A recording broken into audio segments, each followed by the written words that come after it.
जय श्री राम प्रेमी भक्तों। क्या सच में कोई ऐसी दिव्य शक्ति है जो हर पल हमारे भीतर से मार्ग दिखा रही है, लेकिन हम उसे सुन नहीं पाते। शास्त्र कहते हैं कि पर ब्रह्म कोई दूर बैठा हुआ तत्व नहीं है, बल्कि वह हमारे ही हृदय में स्थित है। वही हमें हर क्षण प्रेरणा देता है। क्या सही है, क्या गलत है, किस दिशा में जाना चाहिए। लेकिन समस्या यह है कि हमारा मन अहंकार, इच्छाओं और भोगों में इतना उलझा हुआ है कि हम उस सूक्ष्म आवाज़ को पहचान ही नहीं पाते। जैसे किसी कमरे में धीमी ध्वनि बज रही हो, लेकिन बाहर का शोर इतना ज़्यादा हो कि वह सुनाई ही न दे। ठीक वैसे ही पर ब्रह्म की प्रेरणा हमारे भीतर लगातार चल रही होती है, पर मन के शोर में दब जाती है।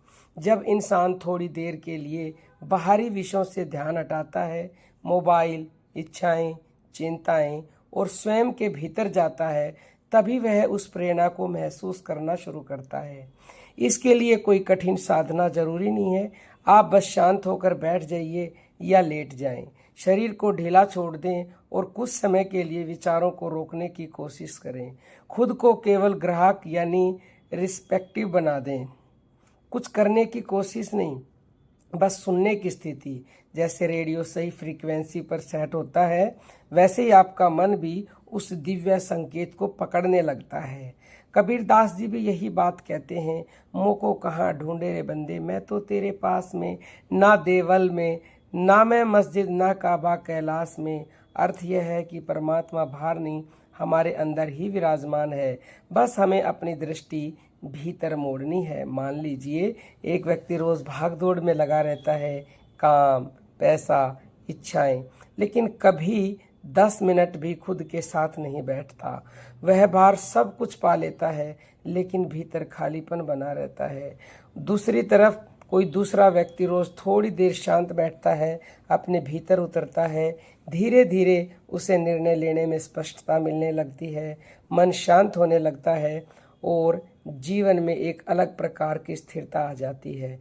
यही पर ब्रह्म यानी कि परमात्मा की प्रेरणा का अनुभव है।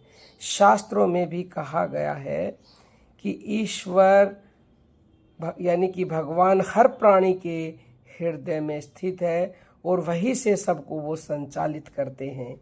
इसलिए अगर आप सच में उस दिव्य अनुभव को पाना चाहते हैं जो बाहर नहीं भीतर जाना शुरू करें, तो बाहर नहीं भीतर जाना शुरू करें।